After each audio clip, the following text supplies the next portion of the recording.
මේ මගේ තවත් කෝස්මේට් කෙනෙක්. මේ බ්ලැක් ඇන්ඩ් වයිට් රැවුලක් තියෙන පොඩ වෙනසක් නේද දැක්කම. කළු කණ්ණාඩියක් දාලා බ්ලැක් ඇන්ඩ් වයිට් මේ රැවුල තියලා නමයි නම්බරය කියනකො 1937 වරුණොක්ස ඩිසිල්ලා. වරුණොක්ස ඩිසිල්ලා ගම කොහෙද?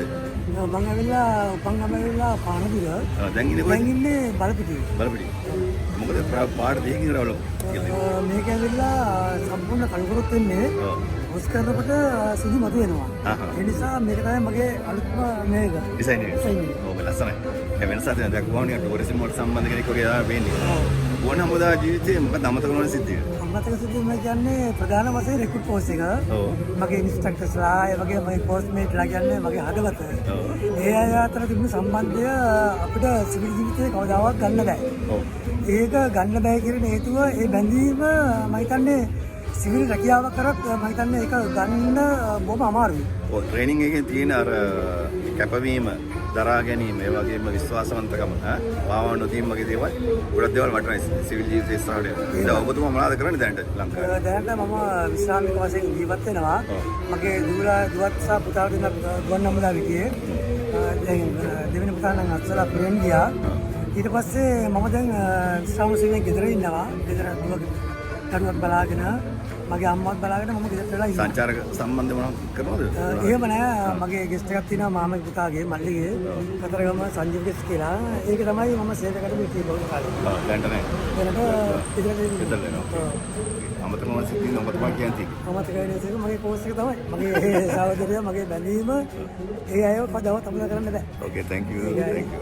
මේ මගේ කෝස්මේට් ඒ වගේම ස්කූල්මේට් අපි දෙන්න එක පන්ති හිටියේ බයෝසයන්ස් අර නමයි නම්බරයි නමත් ඔක්කොම කියන මන් නම්බරේ කියන සර්විස් නම්බර් එක 1179 සමන් රංජිත් ගම කොහෙද? ආදු. ඕකේ ගුවන් හමුදාවේ මොකද සෙක්ෂන් එක? GW. ඕකේ අමතක වුණ සිද්ධිය මොකද? අපි දැන් එකට ඉස්කෝලේ ඉඳලා මේ එයාපොසේ අන්ති දාවනේ. එයාපොසේ ගියා. ගුවන් හමුදාව අමතක වුණ සිද්ධියක් මොකක්ද කියන තියනවද? ඒ මේ ඉතින් ගොඩක් විදිහට කියන්න බෑ. එකක් කියලා කියන්න බෑ. මම ප්‍රශ්න කරන උත්තර දෙනවද? ගුවන් හමුදාවේ ගොඩක් ගුවන් මේ බටහින්ට සිහින ගුවන් කාන්තාවක් ඉන්නවා. එහෙම කවුරු කැමති කෙනෙක් ඉන්නේ ඒ කාලේ. නම කියන්න පුළුවන් කෙනෙක් හිටියද? අපේ කාලේ මචං ගුවන් හමුදාවේ එහෙම යාව මුල්ලා කියලා එහෙම ඉවවත් තිබුණේ නැහැ ඒ කාලේ. ඔව් බොරු කියන්න බෑ. එහෙම තිබුණේ නැහැ. ඒ කාලේ සෙක්ෂන් වලට ඒකට බෙදාගත්ත එච්චරයි. ඒ සෙක්ෂන් එකේ ඒ බෙදාගත්තා එච්චරයි. ඒක ටීම් එකක් තිබුණේ නැහැ. එහෙම තිබුණේ නැහැ. බැඳලා ගුවන් කාන්තාවට. නවද? අපෝනේ. නෑ. ටීචර් කෙනෙක්ද? එහෙමත්. හවුස්මේට්. හවුස්වයිෆ්. හරි. thank you මචං.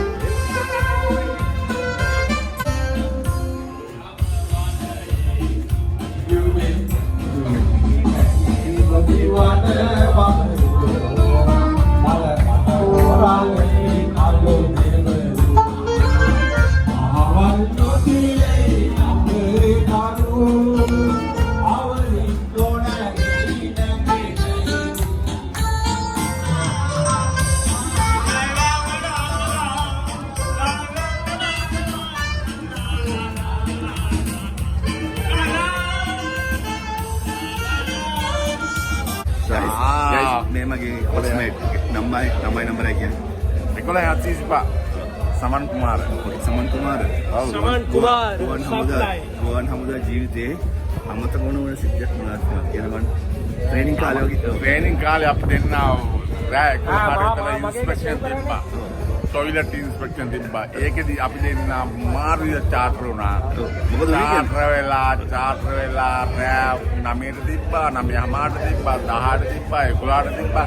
හැබැයි පහවදා උදේ ඉන්ස්පෙක්ෂන් කරනකොට අඩි පෙට්ටක් තිබ්බා. අපි දෙන්න අතර ටිප්ස් එකක් දෙවුවා. ඒක තමයි මගේ ජීවිතේ මගේ කෝස්මේට්ගේ අමතක වුණ සිදුවීම. නියමට ඇතුලේ ගන්නකොට හුස්ම ගන්නේ පහළට ගිහිල්ලා උඩට එන්න හුස්ම ගන්නකොට අර කී ආස්වාදයයි ඔක්කොමත් එකේන ආවා. ඒක තමයි මගේ ජීවිතේ අමතක නොවෙන මගේ කෝස්මේට්ගේ බැච්මේට් කෙනෙක්ගේ මගේ අමතක නොවන සිදුවීම ඒක තමයි. පාටම සිදුවීම. thank you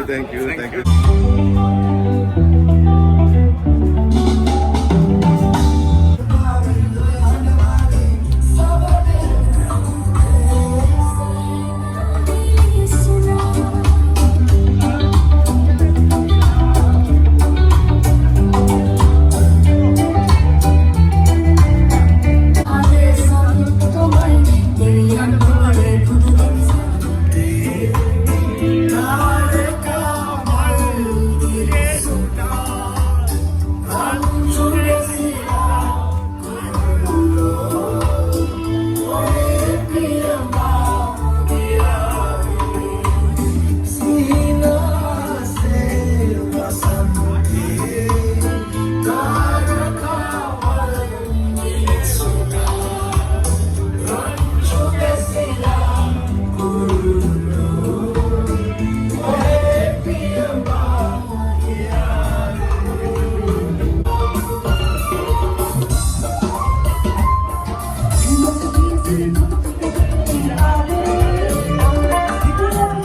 When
එකේ හිටියේ අපි. ඔකේ ඔය නම්බර එකයි 9යි.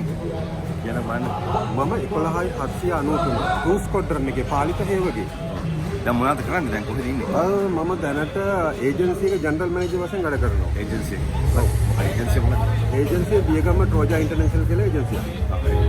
කියන්නේ ගෝන නම්බදානේ අයින් වෙලා දැන් තමන්ගේ ව්‍යාපාර කටයුතු කරගෙන ඉන්නවා. ව්‍යාපාර කටයුතු කරගෙන ඉන්නවා. ඊට අමතරව මම පෞද්ගලික ඒජන්සි එක ජනරල් මැනේජර් වශයෙන් වැඩ කරනවා. අද ගෝන නම්බදානේ අමතක වෙන සිද්ධි මොකක්ද තියෙනවා? ගුවන් හමුදාවේ අමතක වෙන සිද්ධි ගොඩාක් තියෙනවා. අමතක නොවන සිද්ධි. ඔව් ගොඩාක් තියෙනවා. ඒකෙන් විශේෂ සිද්ධියක් තියෙනවා. ඒක ඇත්තටම මෙතන කියන්න අවශ්‍යතම මචං කාන් කියන්න පුළුවන් කියලා කියන්න ඕනේ අවශ්‍ය නැහැ. ඔව් කියන්න පුළුවන්. ඇත්තටම මෙහෙමයි. ගුවන් හමුදාවේ අපි දියතලාව කැම්ප් එකේ පුහුණු වෙලා චීන වරාය ගුවන් හමුදා කඳවුරට යනකොට කෝච්චියේ තමයි ඔක්කොම අලි කකුල් බඩු පටවල යන්න පිටත් උනේ. ඒ වෙලාවේ අපේ එකම අභිප්‍රාය උනේ කාගේත් ඇඩ්‍රස් ලියාගෙන හම්බෙන්න කෙල්ලන්ට කෝච්චියේ ඇඩ්‍රස් දෙන එක. මම එහෙම දැන් ඇඩ්‍රස් ලියාගෙන ඉන්නකොට මගේ එහා පැත්තේ ඉන්නව ලස්සන ගෑනු ළමයෙක් බලනවා hina වෙනවා මම hina වෙනවා එයා කතා කරන්නේ බලනවා ළඟට ගිහලා ඇඩ්‍රස් එක දෙන්න කතා කරනකොට අල්ලපු ඇන්ටි කිව්වා එතන හිටපු එයාට කතා කරන්න බැරි එක් කෙනෙක් කියලා. කොහොමද ඔය වගේ ගොඩාක් සිදුවීම් තියෙනවා. හරි හරි. දැන් ගුවන් හමුදාවේ ගොඩක් වෙලාවට ගුවන් බටහින්ට මේ සිහින ගුවන් කාන්තාවන් එහෙම ඉන්නවා. දැන් ඔයාට ඒවා එක්කෙනෙක් මට අනිවාර්යෙන් සිහින ගුවන් කාන්තාවක් හිටිය ඇත්තටම මම තමයි යාගේ ඉන්ස්ට්‍රක්ටර්. ඉන්ස්ට්‍රක්ටර් කියන්නේ මම ඒ ශිල්පේ දීලා ඉවර වෙලා තමයි අදහස් ඉවසුවේ. එතකොට එයා ඒකට කැමති වුණා. නමුත් ගුවන් හමුදාවේ සියලුම දෙනා ඒකට අකමැති වුණා. අපි දැන් කැමැත්තෙන් ඒ ගමනාව අද හොඳ පෞල් ජීවිතයක් ගත කරනවා. එයා තමයි ප්‍රසන්න බඳින්නේ නේද? එයා තමයි දැන් කතා කරන්නේ. හරි හරි. සන්තෝෂයි. Thank you very much. Thank you මගේ කාන් මගේ මගේ කෝස් එකේ මා ගොඩාක් ප්‍රිය කරන හරිම ආදරේ Facebook එකේ දැක්කොත් මම කමෙන්ට් එකක් දාන එකම චරිත තමයි කාන් කියන්නේ. Thank you very much. See you again.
Hari kapan langsung foto ya?